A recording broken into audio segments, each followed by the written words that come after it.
సంక్రాంతి పండుగ నేపథ్యంలో హైదరాబాద్ విజయవాడ జాతీయ రహదారిపై వాహనాల రద్దీ భారీగా పెరిగింది. స్కూళ్లకు సెలవులు రావడంతో పాటు పండుగకు ఊరెళ్లే ప్రయాణికులు ఒక్కసారిగా రోడ్లపైకి రావడంతో హైవే మొత్తం కిక్కిరిసిపోయింది. శనివారం సాయంత్రం నుంచి హైదరాబాద్ నుంచి విజయవాడ వైపు వెళ్లే దారిలో వాహనాలు దారి పొడవునా బారులు తీరాయి. ప్రత్యేకంగా చౌటుప్పల్, పతంగి టోల్ ప్లాజాల వద్ద కిలోమీటర్ల మేర ట్రాఫిక్ జామ్ ఏర్పడింది. టోల్ ప్లాజాల వద్ద వాహనాలు గంటల తరబడి నిలిచిపోవడంతో ప్రయాణికులు తీవ్ర ఇబ్బందులు ఎదుర్కొన్నారు. పరిస్థితిని అదుపులోకి తీసుకురావడానికి ట్రాఫిక్ పోలీసులు రంగంలోకి దిగారు. రద్దీ ఎక్కువగా ఉండటంతో వాహనదారులు ప్రత్యామ్నాయ మార్గాలు ఉపయోగించుకోవాలని పోలీసులు సూచిస్తున్నారు. విజయవాడ, గుంటూరు వైపు వెళ్లేవారు భువనగిరి, రామన్నపేట మీదుగా చిట్యాలకు చేరుకోవాలని, ఒంగోలు వైపు ప్రయాణించేవారు నాగార్జున సాగర్ హైవే మార్గాన్ని ఎంచుకోవాలని సూచించారు. టోల్ ప్లాజాల వద్ద అదనపు సిబ్బందిని నియమించి వాహనాల కదలికను వేగవంతం చేసే ప్రయత్నాలు చేస్తున్నారు. హైదరాబాద్ నగరంలోని ఎంజీబీఎస్, జేబీఎస్ బస్ స్టేషన్లలో కూడా ప్రయాణికుల రద్దీ విపరీతంగా పెరిగింది. దిల్సుఖ్ నగర్, ఎల్బీ నగర్, ఉప్పల్, తార్నాక వంటి కీలక కూడలన్నీ ప్రయాణికులతో సందడిగా మారాయి. పెరిగిన డిమాండ్కు అనుగుణంగా ఆర్టీసీ ప్రత్యేక బస్సులు నడుపుతూ ప్రయాణికులకు ఇబ్బందులు తలెత్తకుండా చర్యలు చేపడుతోంది. ట్రాఫిక్ పోలీసులు అప్రమత్తంగా వ్యవహరిస్తూ రద్దీని నియంత్రించే ప్రయత్నాలు కొనసాగిస్తున్నారు. ఇదే అంశంపై మరింత సమాచారాన్ని మా అమరావతి బ్యూరో చీఫ్ నాగేశ్వర్ అందిస్తారు. చెప్పండి నాగేశ్వర్, అప్డేట్స్ ఏంటి?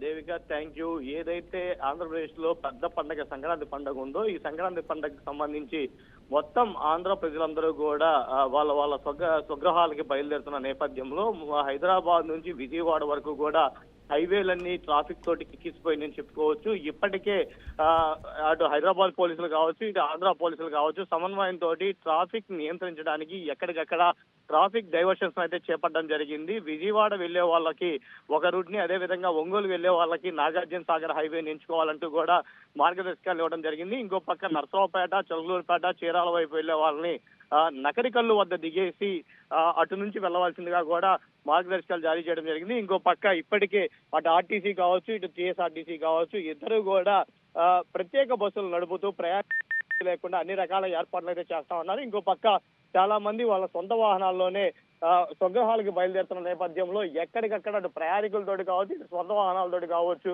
అటు హైదరాబాద్ రోడ్లు కానీ, ఇటు విజయవాడ హైవేలు కానీ కిక్కిరిసిపోయినాయని చెప్పుకోవచ్చు. ఇంకో పక్క ఎంజీబీఎస్, కేపీహెచ్బి వంటి రద్దీగా ఉండే ప్రాంతాలు కూడా ఇటు ప్రయాణికులతోటి ఉల్లాసంగా ఉత్సాహంగా మారిందని కూడా చెప్పుకోవచ్చు. ఇంకో పక్క రైల్వే శాఖ కూడా ప్రత్యేకమైన ఏర్పాట్లు చేస్తూ విజయవాడ, హైదరాబాద్ మధ్య 10 ప్రత్యేకమైన రైళ్లను నడపడానికి ఇప్పటికే ఏర్పాట్లు కూడా చేసిందని చెప్పుకోవచ్చు దేవక. ఇంకో పక్క మంత్రి కోమటిరెడ్డి రాజగోపాల్ రెడ్డి కూడా దీనికి సంబంధించి అధికారులతోటి ఏదైతే నల్గొండ హైవే ఉందో ఆ హైవే పనులను కూడా త్వరితగతిన పూర్తి చేయాలంటూ కూడా ఆదేశాలు జారీ చేశారు. ఎక్కడా కూడా ట్రాఫిక్ ఇబ్బంది లేకుండా, ప్రయాణికులు ఇబ్బంది పడకుండా కూడా చూడాలి అంటూ కూడా ఆయనే స్వయంగా పర్యవేక్షిస్తూ కూడా చర్యలు చేపట్టాలని చెప్పి అధికారులకు అయితే ఆదేశాలు జారీ చేయడం జరిగింది. ఇంకో పక్క అటు పోలీసులు కావచ్చు, ట్రాఫిక్ అధికారులు కావచ్చు, ఎవరు కూడా ట్రాఫిక్ కి ఇబ్బంది లేకుండా అన్ని రకాల చర్యలు అయితే చేపడతా ఉన్నారు. ఇప్పటికి గతంలో ఉన్నటువంటి అనుభవాల దృష్ట్యా అటు పాతంగిరి టోల్ గేట్ కావచ్చు, లేకుంటే ఇటు కిసార్ టోల్ గేట్ కావచ్చు, ఇక్కడ ట్రాఫిక్ భారీ ఎత్తున నిలుస్తుంది కాబట్టి ఈసారి అట్లా ట్రాఫిక్ నిలబడకుండా ట్రాఫిక్ క్రమబద్ధీకరంగా ముందుకు వెళ్లే విధంగా కూడా